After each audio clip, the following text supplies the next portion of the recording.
Assalamualaikum warahmatullahi wabarakatuh. Ya Rabbi bil Mustafa balligh maqasidana waghfir lana ma madha ya wasi'al karami. Ya Rabbi bil Mustafa balligh maqasidana waghfir lana ma madha ya wasi'al karami. Wal habibul ladzi turja syafa'atuhu likulli hauli minal ahwali muqtakhimi. Ya Rabbi bil Mustafa balligh maqasidana waghfir lana ma madha ya wasi'al karami. Maulaya sholli wa sallim daiman abada alal habibika khairil khalqi kullihim. Ya Rabbi bil Mustafa balligh maqasidana waghfir lana ma madha ya wasi'al karami. Ya Rabbi bil Mustafa balligh maqasidana waghfir lana ma madha ya wasi'al karami. Ya Rabbi bil Mustafa balligh maqasidana waghfir lana ma madha ya wasi'al karami. Allahumma salli wa sallim wa barik alaihi wa ala alihi. Bismillahirrahmanirrahim. Alhamdulillahilladzi an'ama alaina bi ni'matil imani wal islami wal ihsan. Asyhadu an la ilaha illallah wahdahu la syarikalah wa asyhadu anna sayyidana wa nabiyyana Muhammadan abdu wa rasuluh la nabiyya ba'dah. Allahumma salli wa sallim wa barik wa karim ala sayyidina Muhammadin sayyidil anbiya'i wal mursalin wa ala alihi wa sahbihi ajma'in, amma ba'du. Pada pagi hari ini kita diberikan kesehatan oleh Allah Subhanahu wa taala sehingga bisa menghadiri daripada kegiatan rutinitas kita dalam rangka taklim setiap ba'da sholat subuh. Mudah-mudahan niat kita dari rumah masing-masing melangkahkan kakinya menuju daripada masjid yang tercinta, rumah Allah Subhanahu wa taala, kita semua mendapatkan daripada pahala dari Allah Subhanahu wa taala. Amin amin ya rabbal alamin. Kemudian sholawat serta salam mudah-mudahan tetap tersampaikan kepada baginda Nabi kita, Nabi Agung Nabi Muhammad sallallahu alaihi wasallam, Nabi yang senantiasa kita nanti-nantikan syafaatnya. Mudah-mudahan dengan melaksanakan apa yang menjadi tuntunan daripada syariat beliau, kita semuanya diberikan syafaat besok di yaumul qiyamah. Amin amin ya rabbal alamin. Bapak Ibu hadirin jamaah sekalian yang dirahmati Allah Subhanahu wa taala, pada pagi hari ini kita akan mengkaji lanjutan kajian daripada babul haji Bapak Ibu ya. Mudah-mudahan bagi kita semuanya yang sudah pernah melaksanakan ibadah haji, ya, pertama dengan kita mengkaji kitab Fathul Qorib ini akan lebih memahami, akan lebih mengenang ya dulu yang sudah pernah kita laksanakan. Syukur-syukur Allah Subhanahu wa taala memberikan rizki kepada kita semuanya, walaupun haji itu wajibnya hanya sekali, kemudian untuk berikutnya itu merupakan sunnah, tetapi tetap mendapatkan pahala yang berlimpah, karena di dalam ibadah haji ini banyak ibadah-ibadah yang memang ibadah tersebut memiliki keistimewaan, Bapak Ibu. Kemudian bagi bapak-bapak, ibu-ibu yang belum diberikan kesempatan oleh Allah Subhanahu wa taala untuk pergi ke tanah suci, ya, dengan kita mempelajari ilmu atau mungkin bahasa umumnya teori-teori haji, sebab nanti akan lebih mendalam lagi kalau Bapak Ibu biasanya ngikutin manasik haji, ya Bapak Ibu. Kalau manasik haji biasanya lebih banyak praktek-prakteknya, ada praktek tawaf, ada praktek melempar batu atau jumroh dan sebagainya. Nah, kalau kita di sini mungkin lebih banyak teorinya yang kita ambil dari kitab Fathul Qorib. Mohon maaf Bapak Ibu, saya nyari filenya kok nggak ketemu-ketemu. Saya ngambil versi dulu sebentar ya.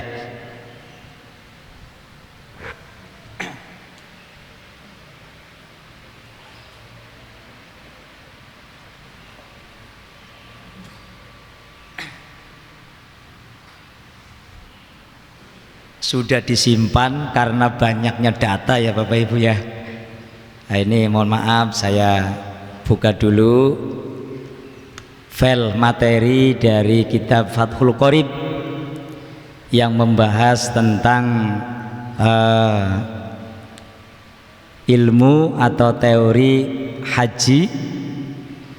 Kemarin pertemuan pertama dan kedua kita sudah membahas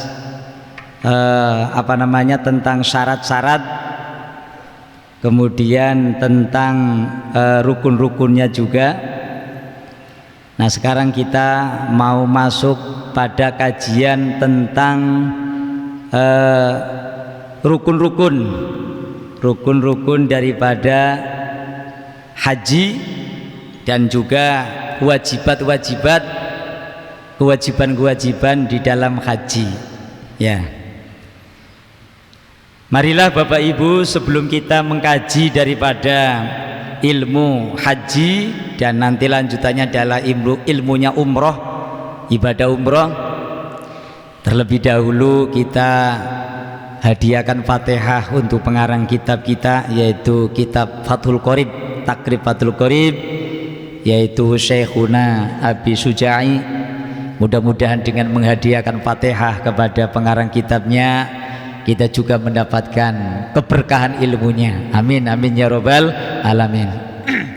Liridhoillah wa li syafaati rasulillah wa ila hadratin nabiyil mustafa Muhammadin sallallahu alaihi wasallam wa ala alihi wa ashabihi wa azwajihi wa dzurriyyati ajmain, wa khususan ila hadrati musannifi hadzal kitab Syekh Al-Qadhi Abu Suja'i Ahmad ibn al-Husain ibn Ahmad al-Asfihani radhiyallahu ta'ala anhu, nafa'ana bi ulumihi fid daroni amin. Syai'ulillahi lahum. Al-Fatihah. A'udzu billahi minasy syaithanir rajim. Bismillahirrahmanirrahim. Alhamdulillahi rabbil alamin. Ar-Rahmanir-Rahim. Maliki yaumiddin. Iyyaka na'budu wa iyyaka nasta'in. Ihdinas siratal mustaqim. Shiratal ladzina an'amta 'alaihim ghairil maghdubi 'alaihim waladdallin. Amin. Alhamdulillah. Bismillahirrahmanirrahim. Arkanul haji, rukun-rukun haji Bapak Ibu ya. Jadi kalau rukun ini secara bahasa maknanya tiang. Sebuah bangunan kalau nggak ada tiangnya itu pasti ambruk, pasti roboh Bapak Ibu. Jadi setiap ibadah itu punya rukun. Makanya kalau rukun itu ditinggal, ibadah itu dampaknya tidak sah. Dampak daripada nggak punya rukun, maka ibadah yang kita laksanakan batal. Makanya dalam kajian fikih, dalam kajian hukum Islam, setiap ibadah pasti ada syaratnya, ada rukunnya, ada yang membatalkannya ya Bapak Ibu. Kayak kita sholat itu rukunnya apa? Banyak, sampai 17. Ulama lain mengatakan 18 karena ada yang digabung, ada yang enggak. Contoh rukun sholat, niat itu harus di dalam hati kita, yang disertakan pada saat kita mengangkat tangan takbiratul ihram, itu rukun. Jadi kalau ada orang sholat ngangkat tangan doang, mulutnya memang Allahu Akbar, tapi hatinya kosong Bapak Ibu, maka tidak sah, karena niat itu merupakan rukun bangunan daripada, atau tiang bangunan daripada itu ibadah sholat. Begitu juga ibadah haji ya. Kemarin kita udah bahas tentang syarat-syarat, kemudian definisi, hikmah dan sebagainya. Apa sih yang dikerjakan di dalam ibadah haji itu? Makanya di sini judulnya Arkanul Haji, rukun-rukun haji. Arkan itu ya, kalau dalam kajian ilmu nahwu, gramatika Arab, itu jamak taksir namanya Bapak Ibu, dari kalimat ruknun. Makanya orang bilang rukun, asalnya ruknun. Kok di Indonesianya bisa rukun Pak? Ya ada wakof nakol, ruknu jadi rukun gitu Bapak Ibu.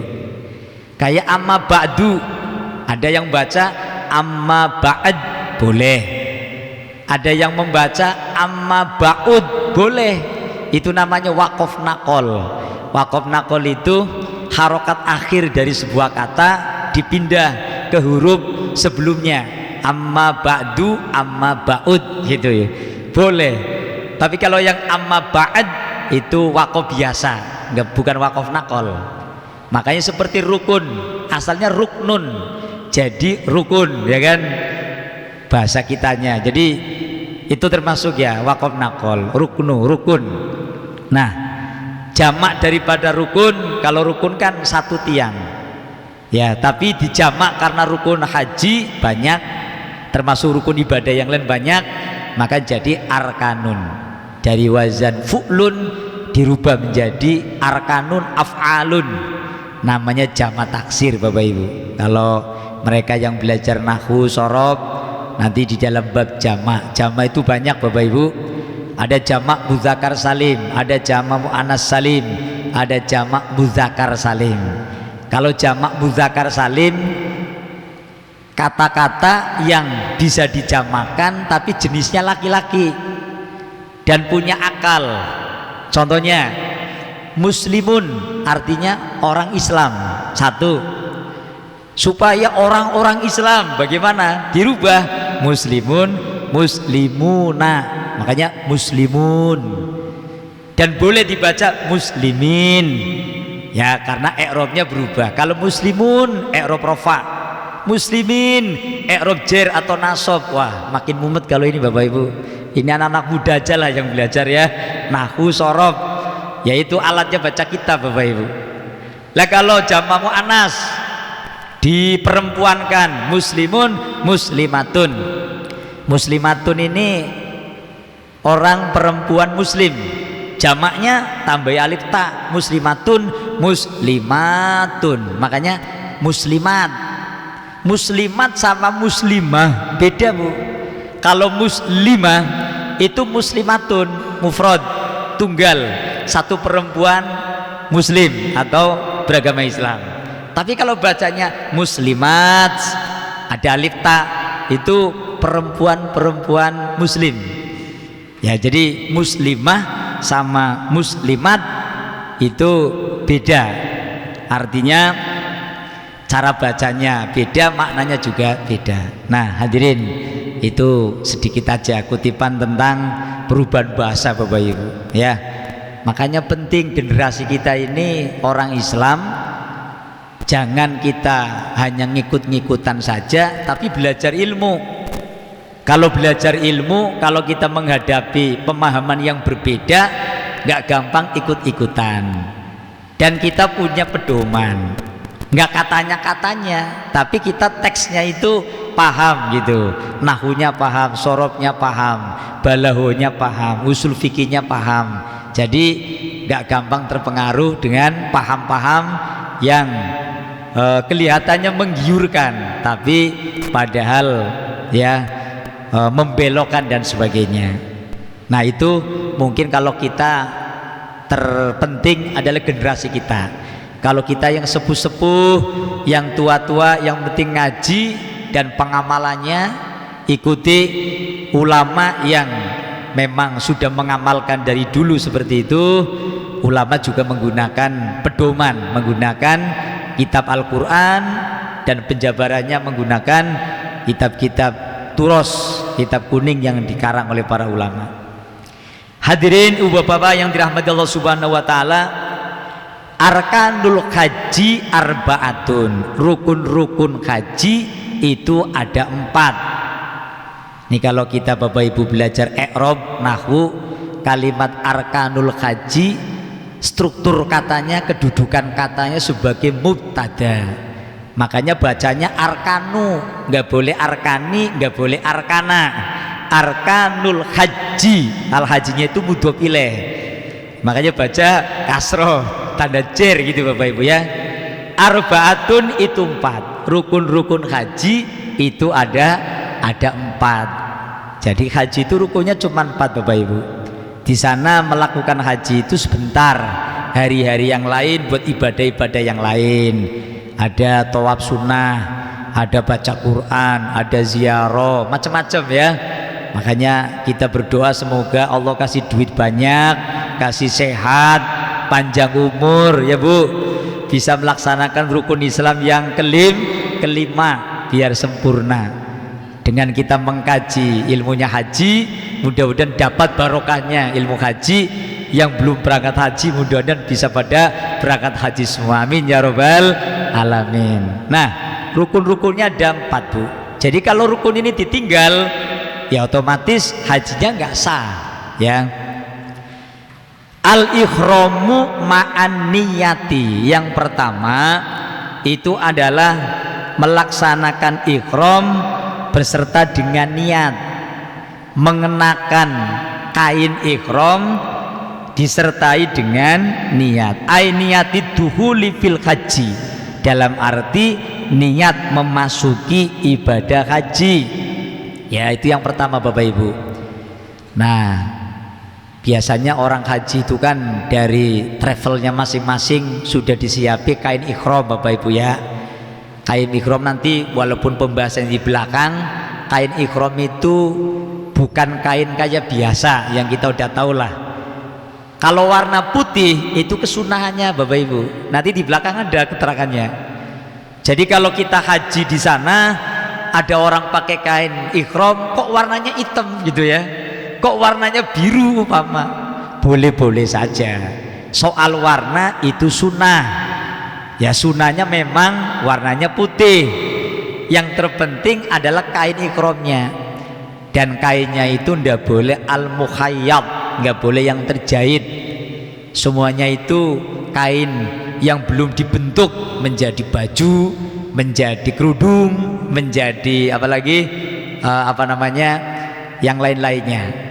Baik, yang penting itu dulu.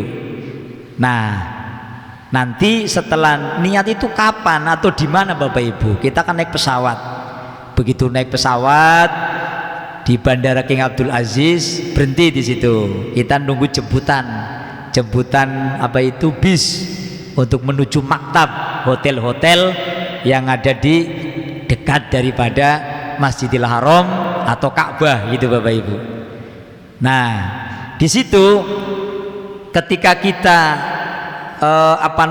melakukan ihram, pertama pendapat yang dulu yang awal itu di Jeddah Bapak Ibu. Jeddah itu berarti di luar kota Mekah, karena nggak boleh kita masuk kota Mekah belum ihram, nggak boleh. Atau di Bandara King Abdul Aziz, di bandara itu kan wilayahnya masih di luar Mekah Bapak Ibu, pokoknya di luar kota Mekah kita itu mengenakan ihram. Saya samakan kayak gini, kita itu masuk masjid Bapak Ibu, masuk masjid itu kita disunahkan yang namanya sholat sunnah tahiyatul masjid. Nah, masjid ini kan rumah Allah, seperti Masjidil Haram, seperti Ka'bah gitu ya, itu rumah-rumah Allah, cuman ini di Indonesia gitu.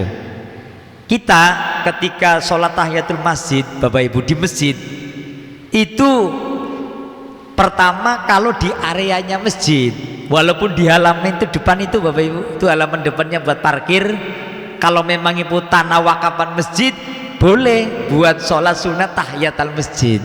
Cuman kan kalau dilihat nggak pantas, ngapain sih di dalam aja lega kan. Tapi ini secara hukum kan bisa jadi kita sholat Idul Fitri karena jamaahnya membludak sampai keluar, bolehkah kita sholat sunat tahiyatul masjid di halaman? Boleh, karena itu sudah masuk area masjid. Dan masjid itu kan syaratnya tanah wakaf yang sudah diwakafkan. Wakaf kan artinya berhenti, berarti tanah wakaf itu lahan yang tidak boleh setelah diwakafkan, tidak boleh dialihkan untuk selain wasiat wakaf itu gitu. Makanya kadang-kadang kan Bapak Ibu kasus orang sudah mewakafkan, yang mewakafkan meninggal, ahli warisnya nuntut pengennya dijual untuk beli mobil gitu kan.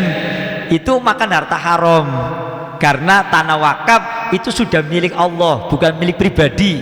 Betul apa betul? Makanya pemerintah juga ikut ngurusin tentang wakaf, ditulis, dicatat, nanti dapat sertifikat wakaf kan gitu Bapak Ibu. Nah, jadi artinya untuk mengamankan bahwa tanah itu sudah wakaf, sudah milik umat, milik Allah, nggak boleh dialihkan ke yang lain. Nah, jadi masuk masjid boleh tahiyatul masjid, yang penting kan memang belum duduk Bapak Ibu. Sama ketika kita mau haji, belum masuk wilayah Mekah ya, lebih-lebih Masjidil Haram, kita sudah mengenakan yang namanya kain ihram. Kita mengenakan dan sambil niat ya, sambil membaca niat ihram Bapak Ibu. Itu yang pertama Bapak Ibu. Yang kedua, wal wukufu bi Arafata. Nah, wukuf di Arafah ini kan jaraknya berarti jauh ya Bapak Ibu. Orang berangkat haji biasanya itu ada yang bulan Syawal, ada yang bulan Dzulqa'dah, ada yang mungkin mepet-mepetnya kalau yang awal Dzulhijjah itu jarang gitu ya. Nah, karena sebelumnya itu ya, karena haji itu jamaah dari mana-mana sedunia, maka di situ Allah ngasih kesempatan untuk lalu lalang ibadah haji ini 3 bulan, mulai Syawal, Dzulqa'dah, Dzulhijjah. Kalau umroh bebas bulan apa saja Bapak Ibu. Kalau haji bulannya tertentu ya, itu nanti disinggung di belakang, sekalian saya sampaikan. Nah, apa yang dimaksud dengan wukuf bi Arafah? Wukuf sendiri secara bahasa itu artinya ya, kalau wukuf itu kan wakofa, berhenti, diam sejenak gitu. Itu secara bahasa. Sekarang bagaimana menurut pendapat ulama fikih yang ada di dalam kitab Fathul Qorib? Apa itu yang dimaksud dengan wukuf? Di sini saya tulis yang simpel-simpel saja. Saya bacakan dari kitab atau redaksinya Fathul Qorib. Wal muradu khudurul mukrimi bil haji lahdotan ba'da zawali samsi yauma arafata wa huwa al yaumut tasi'u min dzulhijjah bisarti kaunil waqifi ahlan lil ibadah la majnunan wala muhma'aleh wa yastamirru waqtul wukufi ila fajri yaumin nahri wa huwa al ashiru min dzulhijjah. Kalau bahasa Tanjung Baratnya begini Bapak Ibu, yang dimaksud dengan wukuf di Arafah prakteknya kayak apa Bapak Ibu? Nah prakteknya begini, kita hadir, kita datang. Kan orang haji itu umpama berangkatnya bulan Syawal akhir, awal Dzulqa'dah, berarti kan jarak antara bulan Dzulqa'dah sampai tanggal 9 Dzulhijjah masih lama kan Bapak Ibu? Ya, maka ibu bapak sudah di maktab, di hotel masing-masing, di wilayah dekat Masjidil Haram gitu Bapak Ibu ya. Nah di situ ketika nanti masuk tanggal 9 dari hotel masing-masing nanti dikoordinir oleh panitianya, mutawif dan sebagainya. Nah kita ini menuju Arafah Bapak Ibu ya. Arafah itu Bapak Ibu yang sudah pernah haji umroh udah tahu lah ya, di tempat yang lapang, yang luas, berbondong-bondong jamaah haji dari semua jamaah yang ada di sana adalah menghadiri atau datang dalam kondisi al-muhrim, dalam kondisi apa itu mengenakan kain ikhram. Muhrim itu artinya orang yang mengenakan kain ikhram Bapak Ibu. Jangan salah, kita kan kadang ngomong Pak, Mas, Bang, jangan deket-deket, kita bukan muhrimnya begitu ya. Ngomong muhrim nggak pas Bapak Ibu. Yang pas itu bukan mahramnya. Mahram itu berarti bukan jalur nasab kita. Kan kalau semahram, orang yang bukan mahramnya itu kita ini menyentuh dia dengan syahwat haram, memandang dia dengan syahwat haram. Lah istri kita itu bukan mahram kita, makanya boleh dinikahi. Siapakah mahram kita ibu bapak? Ya orang tua kita. Ibu punya ayah, laki-laki kan ayah. Ayah itu hubungan dengan ibu itu mahram, karena ayahnya ibu nggak boleh menikahi ibu sebagai anak. Begitu juga kita bapak-bapak, kita punya ibu. Ibu kita ini mahram kita. Kita nggak boleh menikahi ibu kita, termasuk adik kita, bibi kita, encang-encing kita. Itu mahram namanya, bukan muhrim. Bang, Mas, Mbak, kita kan bukan muhrimnya. Salah Bapak Ibu. Kalau mahram orang yang diharamkan menikahi. Kalau muhrim orang yang sedang mengenakan kain ikhram, jamaah haji atau jamaah umroh. Nah, jadi jangan salah ucap, secara bahasa Arab itu tidak tepat begitu Bapak Ibu. Nah hadirin ibu bapak yang dirahmati Allah Subhanahu wa taala, wukuf Bapak Ibu nggak lama. Makanya di sini dikatakan oleh ulama, hudurul muhrimi bil haji, kedatangannya orang yang ikhram, orang yang haji, lahdotan sebentar. Ba'da zawali samsi yauma arafata wa huwa al yaumut tasi' min dzulhijjah. Setelah zawal matahari di tanggal 9 Dzulhijjah itu sudah lingsir, berarti ba'da duhur Bapak Ibu. Ba'da duhur kita rame-rame pakai bis dari maktab, dari hotel masing-masing menuju Arafah, dan waktunya itu dimulai ba'da duhur. Aturan syariatnya itu ba'da atau apa itu ba'da zawali samsi. Ya kan ada aturannya Bapak Ibu, namanya saja ibadah. Jadi kalau kita berangkat pagi boleh, ya nggak boleh. Ya maksudnya kita memasuki lahan itu, tanah Arafahnya itu di situ. Umpamanya berangkatnya apa namanya sebelum, yang penting sampai di sana itu adalah ba'da zawali samsi. Ya udah ba'da duhur begitu Bapak Ibu.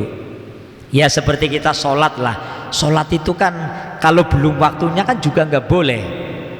Umpama ibu bapak mau pergi ke Surabaya dari Jakarta, zuhur sekarang jam 12 kurang 7 menit umpamanya, bikin aturan sendiri, saya sholat jam 11 biar enakan, nanti di bis gak usah sholat zuhur. Tidak boleh kan Bapak Ibu, sholatnya pada waktunya. Karena ada, padahal ini anak sudah belajar agama. Kemarin ya saya ngajak dia sih, gak saya sebutin namanya, Bang ayo kita sholat dulu. Nanti aja Pak, nanti saya sekalian maghrib gitu kan. Saya ajakin sholat asar padahal masih longgar waktunya, jam 4:30 jam 5. Nanti aja lah Pak, sekalian maghrib lah. Sekalian maghrib mau dijama apa ya, musafir bukan gitu.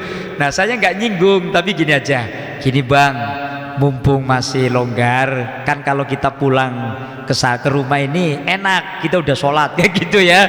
Mau jelasin hukumnya terlalu lama gitu kan ya. Kalau sholat itu ya pada waktunya, boleh kita gabungin kalau jamak qashar dan sebagainya, dan itu pun karena kita bepergian dan sebagainya. Jadi kita kembali lagi bahwa ibadah itu ada aturannya, gak ngatur sendiri, karena aturan ibadah ya dari Allah kan gitu Bapak Ibu. Nah tanggal 9 pelaksanaan wukuf di Arafah bulan Dzulhijjah, syaratnya dia memang orang yang ahli ibadah. Maksudnya orang ahli ibadah gimana Pak Kiai, gimana Pak Ustadz, apa itu bukan orang awam? Ndak, maksudnya ahli ibadah itu la majnunan, bukan orang gila.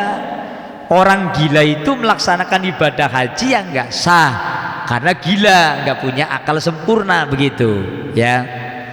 Wala muhma'aleh, maaf, contohnya begini, orang berangkat haji dari rumah itu waras, sehat, begitu sampai ke Mekah, giliran mau wukuf di Arafah mendadak gila Bapak Ibu, itu tidak boleh berarti ya. Nah terus bukan muhma'aleh, orang yang penyakit ayan. Penyakit ayan itu tiba-tiba jatuh nggak sadar, terus dia itu ngosek-ngosek gitu loh Bapak Ibu.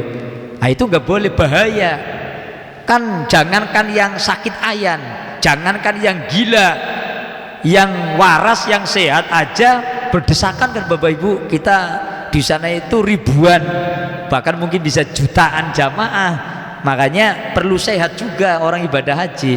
Jadi ibadah haji itu masuk ibadah yang cukup berat. Karena apa? Satu, modal duit harus ada. Nggak cukup duit, nggak cukup harta, tapi sehat itu perlu. Yang ketiga, aman perjalanannya. Nah kalau di tengah-tengah nggak aman, nggak boleh dilanjutin. Karena Islam itu punya pedoman bahwa kita wajib hifdun nafsi ya, kita wajib menjaga diri, wajib menyelamatkan jiwa kita, nggak boleh bunuh diri. Orang bunuh diri itu haram ya kan. Orang roh nyawa milik Allah kok diputus sendiri, biarlah Allah yang memutuskan. Maka sampai ibadah haji pun kalau perjalanannya nggak aman, jangan berangkat. Kan pernah Indonesia ya, waktu itu ada perang dunia keberapa itu Bapak Ibu, untuk sementara jadwal haji ya diliburkan dulu karena tidak aman kan gitu. Nah Bapak Ibu yang dirahmati Allah Subhanahu wa taala. Baik. Nah di sana nanti sebentar ya. Terus itu tadi syaratnya orang yang wukuf bukan orang yang sedang gila, bukan orang yang sedang ayan, dan waktunya wukuf itu sampai kapan Bapak Ibu? Kan kita wukuf hanya sebentar ya. Akhir waktu atau habisnya masa waktu wukuf itu adalah sampai fajar yaumin nahri, fajar tanggal 10 Dzulhijjah itu muncul. Jadi mirip kayak orang sahur Bapak Ibu. Sahur itu kan kalau sudah fajar, ayo hati-hati kita bentar lagi berhenti gitu ya. Orang wukuf di Arafah juga habisnya sampai fajar muncul, sudah nggak boleh wukuf lagi. Berarti kalau wukuf pada subuh nggak sah Bapak Ibu. Lah kalau wukufnya itu nggak sah, apalagi nggak sempat wukuf, berarti ya hajinya tidak sah. Sayang Bapak Ibu ya, ngantrinya udah lama, modalnya sudah banyak, makanya benar-benar butuh yang sehat, butuh kita itu kesit gitu ya, karena ini hubungannya dengan tenaga juga ibadah haji. Nah tapi insya Allah jangan khawatir, kalau memang Allah sudah nakdirin kita berangkat haji, yang nolong adalah Gusti Allah gitu Bapak Ibu. Hilang aja dilalanya, ada yang nunjukin gitu kan. Di sana itu harus tawakal bener Bapak Ibu ya, nggak boleh mikirin harta lagi di kampung, nggak boleh mikirin dagangan di kampung. Begitu kita masuk tanah Mekah, totalitas yang dipikirkan adalah ibadah kepada Gusti Allah. Karena apa Bapak Ibu? Yang namanya ibadah haji itu ya, kenapa tawakalnya tinggi? Karena ibadah haji itu diumpamakan bagaikan orang yang mau meninggal dunia ya, kayak pakai kain ihram putih-putih semua. Itu maknanya bahwa ini loh, besok kalau kalian mati itu ya semuanya kayak pakai kain kafan yang sama. Yang pejabat biasa pakai jas yang harganya mahal, nggak boleh kan mati pakai jas ya gitu ya, jasnya dilepas ganti pakai kain kafan. Begitu juga orang ibadah haji, walaupun dia presiden, dia gubernur, dia menteri dan sebagainya ya, begitu haji ya tetap sama dengan yang lainnya. Nah makanya kepasrahannya itu harus totalitas Bapak Ibu. Baik Ibu Bapak yang dirahmati Allah Subhanahu wa taala. Kemudian setelah wukuf di Arafah, apalagi rukun-rukun daripada ibadah haji Bapak Ibu? As-salisu ya, at-tawafu bil baiti, tawaf di Baitullah. Nah di sini saya jelasin, tawaf di Baitullah sab'a tawafatin, sebanyak 7 kali Bapak Ibu. Jailan fi tawafihi al-baita an yasarihi mubtadiyan bil hajari al aswad muhadiyan lahu fi mururihi. Jadi kita tawaf di sekeliling Ka'bah, dimulai dari sebelah kirinya mengitari Ka'bah ya, sambil membaca talbiyah. Kalau tawafnya itu rukun, itu wajib, baca talbiyahnya itu sunnah. Labbaik Allahumma labbaik innal hamda wan ni'mata dan sebagainya, itu sambil membaca itu. Jadi supaya semuanya itu beribadah, fisiknya tawaf beribadah, lisannya juga zikir kepada Allah Subhanahu wa taala. Nah itu tawaf. Nah kemudian di sini dikatakan bahwa falau bada'a bi ghairil hajari lam yuhsab lahu. Ya, kalau kita tawaf ini nanti ada tanda-tanda di sana, pakai lampu atau pakai tanda hijau gitu ya. Ini batas tawaf kita dimulai dari sini nih, kiri Bapak Ibu. Sepinggul kita ini ngiriin Ka'bah, sebelah sana itu ada Hajar Aswad. Nah kita tawaf begini ya tawafnya Bu. Nah sebanyak 7 kali. Andekan, nah di sini ulama mengumpamakan, walau bada'a bi ghairil hajari lam yuhsab lahu. Kalau dia tawaf kemudian mengawalinya bukan dari Hajar Aswad ya, lam yuhsab, maka enggak kehitung itu tawaf. Maksudnya enggak sah tawafnya. Tawaf juga ada aturannya Bapak Ibu. Makanya nanti kalau manasikan ada Ka'bah-Ka'bahan lah di mana itu, Jakarta Timur Bapak Ibu ya. Nah di situ ada bikin Ka'bah-Ka'bahan, paling nggak bisa menginspirasi, menggambarkan, oh besok saya kalau di sana itu begini begitu Bapak Ibu. Nah kalau di sini kita teori lah, ngaji, insya Allah barokahnya banyak. Cintailah ilmu haji, niatilah kita dari sekarang pengen haji, semoga Allah mempercepat kita bisa ibadah haji. Allahumma amin ya robbal alamin. Ibu bapak yang dirahmati Allah Subhanahu wa taala, wasa'yu bainas sofa wal marwah. Kemudian rukun yang keempat adalah sa'i di antara gunung Sofa dan gunung Marwah. Gunungnya kecil Bapak Ibu, jangan dibayangkan gunungnya itu kayak gunung Slamet, gunung Cermai gitu ya. Gunungnya kecil ya. Jadi nanti lari-lari kecil, bukan lari kenceng seperti lari maraton, tapi larinya itu kalau orang timur bilang lari ngencek ya, lari kecil ya. di antara Gunung Sofa dan Gunung Marwah. Nah, di sini dikatakan sab'a marotin, 7 kali. 7 kali itu sekali jalan Bapak Ibu. Dari Sofa menuju Marwah sekali, dari Marwah menuju Sofa sekali. Nah, nanti berakhir di Gunung Marwah, ya kan? 1, 2, 3, 4, 5, 6, 7. Nah, 7-nya itu di Gunung Marwah itu. Nah, kalau yang orang umroh biasanya ihram langsung tawaf, nggak ada pakai wukuf. Yang umroh aja ya. Habis itu sa'i. Setelah sa'i udah selesai Bu, langsung tahallul, cukur rambut. Itu menunjukkan bahwa kita itu sudah bebas, nggak mengenakan kain ihram lagi, pakai pakaian biasa udah boleh begitu Bapak Ibu. Hadirin Ibu Bapak yang dirahmati Allah Subhanahu wa taala, penjelasan tentang sa'i baina Safa wal Marwah adalah wasartuhu ayyabda fi awwali maratin bis Safa. Jadi syarat daripada sa'i diawali dengan permulaannya Gunung Safa yang tadi saya sampaikan. Wa yuhtamu bil marwati, dan diakhiri dengan Gunung Marwah. Wa yuksabu dhihabuhu minas Safa ilal Marwah marrotan wa auduhu minha ilaihi marrotan ukhra. Lari-larinya kecil tadi ya, sekali lari dihitung 1, dari Gunung Safa menuju Marwah sekali, dari Marwah menuju Gunung Safa itu juga itu sekali. Nah, jadi sampai 7 kali. Nah, kemudian disampaikan bahwa wa yabqa min arkanil haji al halqu awi taksir inja'ala bulan minha nusukan. Di dalam perbedaan pendapat itu memang ada yang mengatakan bahwa mencukur rambut itu merupakan bagian daripada rukun, tapi ulama yang lain mengatakan adalah itu hanya wajib saja. Baik Ibu Bapak, ini adalah rukun-rukun haji, jumlahnya ada 4. Nah, sekarang kita masuk rukun umroh, arkanul umroh, arkanul umroti, rukun-rukun umroh. Sama, cuman bedanya hanya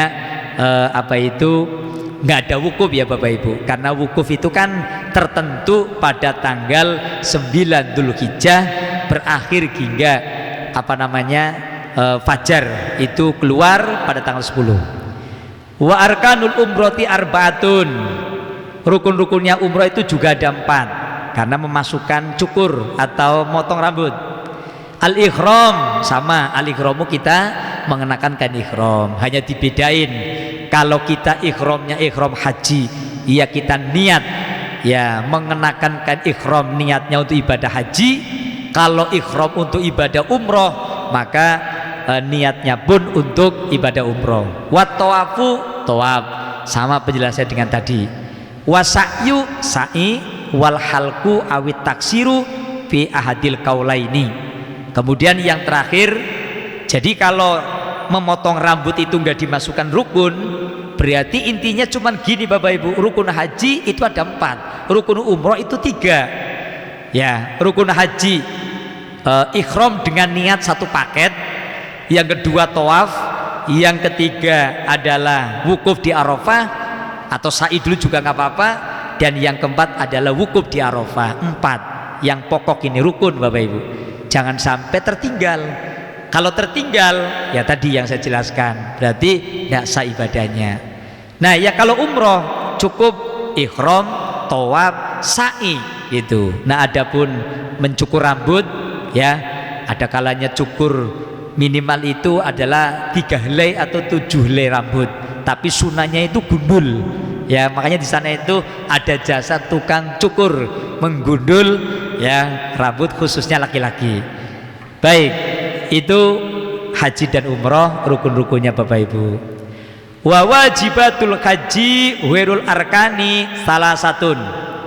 Jadi kewajiban-kewajiban haji ya selain daripada rukun-rukun itu juga ada 3 Bapak Ibu. Jadi rukun sama wajib beda. Kalau meninggalkan rukun, ini khususnya dalam ibadah haji Bapak Ibu ya. Kalau dalam sholat kan yang namanya rukun ya wajib ya. kalau meninggalkan rukun sholatnya nggak sah. Begitu juga di dalam haji.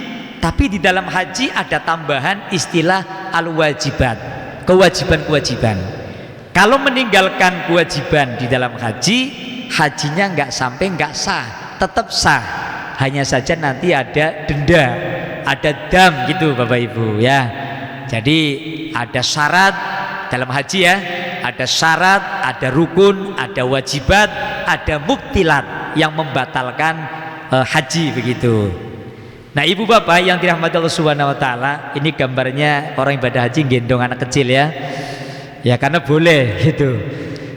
Al-ikhramu minal miqat. Yang pertama yang namanya wajibat bagi ibadah haji Bapak Ibu adalah ihram dari mulai miqat. Ya tadi ketika kita datang sebelum memasuki kota Mekah itu kita ikhram, namanya mikot. Mikot itu ada dua Bapak Ibu, ada mikot makani, ada mikot zamani. Kalau yang namanya mikot makani, mikot itu kan artinya batasan gitu ya. Jadi maknanya itu batasan, ikhramnya itu pada batas-batas tertentu ya. Nah al-ikhramu minal miqat as-sadiqi bizamani wal makani. Yang namanya miqat itu ada dua, ada miqat zamani dan makani. Fazamaniyu binisbati lil haji Syawalun wa dzulqa'dati wa asrulayan min dzulhijjah. Jadi yang namanya miqat zamani Bapak Ibu, yang disebut miqat zamani, maaf tadi saya mencontohkan nggak pas. Yang dimaksud miqat zamani itu batasan waktu kapan kita berangkat ibadah haji. Nah yang pertama adalah Syawalun, bulan Syawal. Jadi Syawal itu kita sudah boleh berangkat ke Mekah atau kita akan melaksanakan ibadah haji. Yang kedua adalah Dzulqa'dah, Syawal, Dzulqa'dah, Dzulhijjah. Ya Dzulqa'dah itu biasanya rame-ramenya orang nyunatin anak ya, namanya bulan apit gitu ya, kejepit. Nah itu setelah Syawal gitu. Makanya pada haji biasanya kloter-kloternya itu ada yang Syawal berangkat, kalau yang nggak Syawal Dzulqa'dah. Nah paling akhir adalah wa asrulayalin min dzulhijjah, 10 hari di tanggal-tanggal Dzulhijjah sebelum tanggal 9 gitu Bapak Ibu. Ya karena kan tanggal 9 sudah memasuki wukuf di Arafah, ada rukun yang harus dikerjakan gitu Bapak Ibu. Biasanya kalau berangkat hajinya para pejabat-pejabat negara itu kan enggak 40 hari ya, cuma 20 hari kan gitu Bapak Ibu. Ya boleh-boleh saja, berarti ngambil yang wajib-wajibnya, atau untuk sunah-sunahnya enggak begitu banyak kan begitu. Wa ma binisbati lil umrah li jami'is sunnati waktun li ikhramihi. Kalau untuk ibadah umroh mikot zamaninya itu tidak ada batas, semua waktu, mau berangkat bulan Ramadan, mau berangkat bulan Muharram dan sebagainya, itu boleh-boleh saja. Wal mikotul makani, sekarang mikot yang kedua Bapak Ibu. Apa yang dimaksud dengan mikot makani? Wal mikotulil makaniyi lil haji fi hakil mukimi bi Makkata nafsu Makkata makian kana au afatian, makian kana au afatian. Jadi gini Bapak Ibu, yang namanya penduduk orang jamaah haji itu kan beda-beda. Kalau kita di Indonesia berarti kan di luar Mekah. Bagaimana? Ini namanya ilmu, kita pelajari semua. Kalau orang Mekah Bapak Ibu, mikotnya itu ya mikot makani, tempat dari mana dia itu mulai berangkat haji ya di Makkata nafsu Makkata makian kana au afaqian ya. Jadi kalau orang Mekah itu ya dari kota Mekah gitu ya. Mikot makani berarti kalau orang orang Mekah, dia itu mikot makani batasan tempat ketika dia itu sudah memulai akan ibadah haji, mengenakan kain ihram. Jadi di kota Mekahnya di mana dia itu tinggal ya. Wa amma ghairul mukimi fi Makkata, bagaimana kalau orang-orang yang mukimnya itu di luar kota Mekah, ya, bukan penduduk Mekah. Dikatakan bahwa famiqatul mutawajjihi minal madinati asyarifah Dzul Hulaifah, dibagi-bagi Bapak Ibu. Kalau negara yang istilahnya ketika mau ke Mekah ini ngelurusin dengan kota Madinah, maka dia mikotnya itu di Dzul Hulaifah gitu ya. Dzul Hulaifah itu tempat dia memulai mengenakan kain ihram.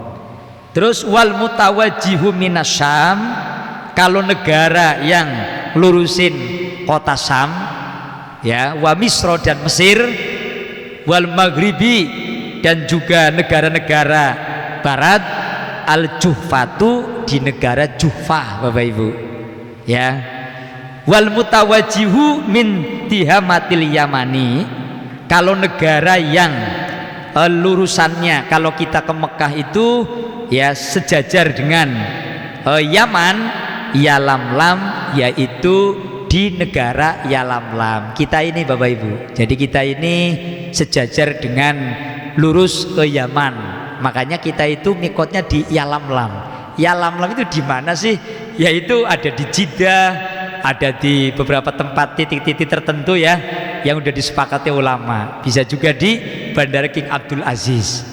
Kan kalau kita sudah masuk Mekah, sholat aja kan nggak semuanya menghadap, maaf, bukan barat ya, kiblat. Jadi bukan ke sana semua. Yang penting dimanapun jamaah di situ ada menghadap kepada Ka'bah. Makanya tadi batasan mulai akan mengenakan kain ihram, mikot makani pun juga diukur di mana kita tinggal gitu. Nah tadi dengan urutan-urutan seperti itu. Wal mutawajjihu atau wal mutawajjihi min najdil Hijaz, ya, wa najdil Yaman Qarnun. Nah ini negara-negara di barat atau negara-negara di sana di Timur Tengah dengan nama-nama kebahasa Arabnya yang lurus dengan Najd al-Hijaz Bapak Ibu, dan Najd al-Yaman itu adalah di daerah Qarnun. Kemudian yang lurus dengan Masyrik adalah Zatu Irkin. Nah kita ini yang ada di Indonesia ini ya, itu adalah Yalamlam atau di Jeddah gitu ya. Artinya nanti kita akan ditunjukin kepada panitianya atau mutawifnya yang akan mengarahkan kita di sana untuk kapan kita mengenakan kain ihram beserta niatnya. Nah itulah mikot makani dan mikot zamani ya. Hadirin ibu bapak yang dirahmati Allah Subhanahu wa taala, selanjutnya untuk wajibatul haji berikutnya ya, waramyul jimari asalas, termasuk bagian daripada yang wajib Bapak Ibu, ini bukan rukun ya. Nah nanti itu pembahasan tentang bagaimana kalau meninggalkan kewajiban-kewajiban, insya Allah pertemuan yang akan datang, karena bab haji kan cukup banyak Bapak Ibu ya. Jadi kalau ibaratnya orang kuliah ini beberapa pertemuan gitu ya. Nah kita pelajari dulu dari awal. Kemudian yang kedua adalah melempar jumroh ya. Melempar jumroh merupakan kewajiban di dalam ibadah haji. Yabda'u bil kubro summal wusto summa jamrotil akobah. Jadi yang namanya merempal jumroh itu Bapak Ibu, itu dimulai dari jumroh kubro, jumroh wusto, kemudian jumroh akobah. Wayar mikula jumrotin bisab'i hasotin wahidatan ba'da wahidatin. Melempar jumrohnya itu dari masing-masing jumroh kubro, jumroh wusto, dan jumroh akobah ya, dari tempat-tempat yang berbeda-beda itu masing-masing 7 kerikil. Jadi hasot itu maknanya kerikil, tidak boleh pakai tanah Bapak Ibu, satu persatu, tidak boleh 7 digenggam jadi satu dilemparin biar cepet, itu nggak boleh, tapi satu persatu ya, sampai 7 kali. Terus ulama mengatakan begini, falau roma hasota ini dapatan wahidatan husibat wahidatan. Andaikan ada jamaah haji yang melempar batu jumroh, 2 kerikil dijadikan 1 Bapak Ibu, ya dilempar, lemparannya kan sekali, tapi isi batunya 2 Bapak Ibu, maka dihitung tetap sekali Bapak Ibu, maka dirit-irit yang 7 itu tetap 1 per 1 saja, ya. Apalagi direok dikumpulin 7 sekali, melempar sekali, ya hanya sekali. Jadi 7 kali itu satunya kerikilnya 1 per 1. Kemudian selanjutnya, walau roma hasotan wahidatan sab'amarotin kafa, ketika 1 per 1 maka cukup. Wa yustarotu kaunul marmabihi hajaron fala yakfi ghairuhu kallu'lu'in wajasin. Jadi syarat daripada batu kerikil yang digunakan untuk melempar jumroh Bapak Ibu, di sini syaratnya adalah hajaron, batu Bapak Ibu, ya. Wala yakfi ghairuhu kallu'lu'in, nggak boleh menggunakan yang lain. Jadi karena dia duitnya banyak, pakai lu'lu, pakai inten gitu ya. Jamaah haji kan yang sugi-sugi, yang kaya-kaya kan banyak kan Bapak Ibu. Ada yang kalau orang timur bilang orang sugi gitu ya, orang duitnya banyak Bapak Ibu. Walaupun dia duitnya banyak, ya tetap ngelempar jumroh pakai batu, nggak boleh pakai inten, nggak boleh pakai bijian emas, nggak boleh pakai lu'lu gitu kan. Nah tapi harus menggunakan hajar, yaitu batu. Terus wajasin, kemudian menggunakan batu gamping. Ibu bapak tahu batu gamping ya? Batu gamping itu yang dari pegunungan yang warnanya kuning putih, itu bukan batu murni, itu juga nggak boleh Bapak Ibu ya. Yang boleh adalah hajaron, harus menggunakan batu kayak gitu 1 per 1. Nah samalah kayak kita gini Bapak Ibu, kita mau wudhu itu kan syarat sholat, berarti wajib kan. Nah orang sholat bisa sah karena dia itu wudhu dengan wudhu yang sah. Nah wudhu itu kan alat yang pokok adalah menggunakan air. Kalau nggak ada air baru pakai debu. Nah ada orang kaya duitnya banyak, gak kehitung, nggak ada serinya Bapak Ibu, sekamar duit doang ya kan. Dia mampu ketika wudhu kolam renangnya itu diisi pakai sprit semua, wudhunya pakai air sprit. Walaupun duitnya banyak ya tetap gak sah gitu ya Bu ya. Ya Pak ya. Jadi sama ngelempar jumroh juga sama, tertentu batunya harus pakai batu yang batu asli, bukan pakai yang lainnya. Nah yang terakhir Ibu Bapak, wal halku, dan mencukur rambut ya. Kalau sudah tahallul maka kewajiban berikutnya untuk jamaah haji adalah mencukur rambut. Bagi laki-laki itu yang lebih abdul adalah gundul, kalau bagi kaum perempuan ya secukupnya saja. Tapi nanti aturan kesunahnya berapa akan dibahas insya Allah pada pertemuan-pertemuan yang akan datang Ibu Bapak ya. Yang penting kita sedikit demi sedikit tapi paham ya Bapak Ibu ya, paham. Insya Allah kelanjutannya nanti pada jadwal yang seperti biasa. Mudah-mudahan dengan kita mengkaji ilmu haji ini, Allah Subhanahu wa Ta'ala ya memahaman kita betul ilmunya haji, dan Allah memberikan keberkahan ilmu ini ya. Kita bisa melaksanakan ibadah haji ke sana, minimal kita bisa umroh sebelum bisa haji. Amin ya robbal alamin. Kita tidak kuat, siapa tahu anak kita bisa kuat mengumrohkan kita. Amin ya robbal alamin. Demikian Ibu Bapak yang dirahmati Allah Subhanahu wa Ta'ala. Silakan barangkali ada 1-2 pertanyaan, kami persilakan. Baik jamaah, apakah ada yang mau bertanya dari ibu atau bapak-bapak? Yakfi. Yakfi, alhamdulillah. Yang penting paham dan bisa diamalkan ya Bapak Ibu ya. Itu yang penting. Kalau yang belum pernah malah cara bayanginnya itu susah ya Bu ya. Tapi minimal kalau sudah pernah umroh ini, oh ini Hajar Aswad, oh ini Ka'bah, ini Masjidil Haram, ini lahan Arafah gitu ya. bisa bayangin Bapak Ibu. Makanya kita bayangin aja lah, semoga kita bisa melaksanakannya. Amin ya robbal ya alamin. Jadi kalau pernah umroh kan mini haji gitu ya, walaupun itu bukan haji. Nah kalau umroh itu, kalau di luar haji kan hanya sunnah hukumnya, tapi yang wajib adalah hajinya. Tapi melaksanakan haji pun tetap nanti berbarengan dengan umrohnya. Baik, cukup ya Pak Haji? Siap, alhamdulillah. Insya Allah nanti ada, kalau hal-hal yang terbarukan, yang kontemporer akan kita bahas yang akan datang. Cukup ya Pak Haji ya. Mudah-mudahan bermanfaat untuk kita semuanya. Mari kita tutup dengan doa. Mudah-mudahan pertemuan pada majelis pagi hari ini membawa barokah untuk kita semuanya, barokah untuk kita, barokah untuk anak-anak kita. Anak-anak kita doakan menjadi orang-orang yang solihin, solihat. Insya Allah Bu, kalau kita cinta ilmu, cinta ulama, cinta majelis, anak kita ini bakalan jadi orang soleh.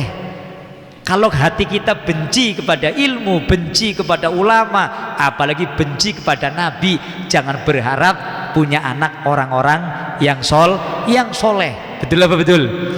Imam Syafi'i, ulama besar, alim, diikuti oleh orang sedunia, itu bapaknya itu ahli mahabbah kepada ulama. Makanya hadir kita di sini banyak keuntungannya, dapat ilmu, dapat berkah, dapat doa.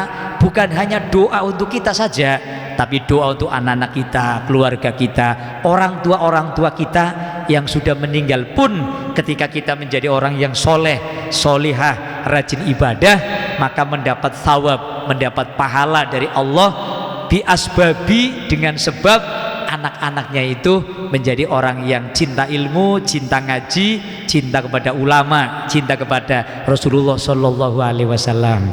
Al-Fatihah. A'udzubillahi minasyaitonirrajim. Bismillahirrahmanirrahim. Alhamdulillahirabbil alamin. Arrahmanirrahim. Maliki yaumiddin. Iyyaka na'budu wa iyyaka nasta'in. Ihdinas siratal mustaqim. Siratal ladzina an'amta 'alaihim ghairil maghdubi 'alaihim waladdallin. Amin. A'udzubillahi minasyaitonirrajim. Bismillahirrahmanirrahim. Wa'fu anna ya karim, wa'fu anna ya rahim, irhamna birahmatikal wasi'ah. Allahumma bihaqqil Fatihah wa bisirril Fatihah wa bikaramatil Fatihah wa bimu'jizatil Fatihah. Allahumma barik lana fi ta'limina wa barik lana li auladina wa barik lana li walidaina wa barik lana li dzurriyyatina wa li ahlina wa barik lana li majlisina wa li umrina wa li ulumina ya Allah wa li jami'i hajatina bi rahmatika ya arhamar rahimin. Da'wahum fiha subhanakallahumma wa tahiyyatuhum fiha salam wa akhiru da'wana anil hamdulillahi rabbil alamin. Qabul. Allahul muwaffiq ila aqwamit thoriq. Assalamu alaikum warahmatullahi wabarakatuh.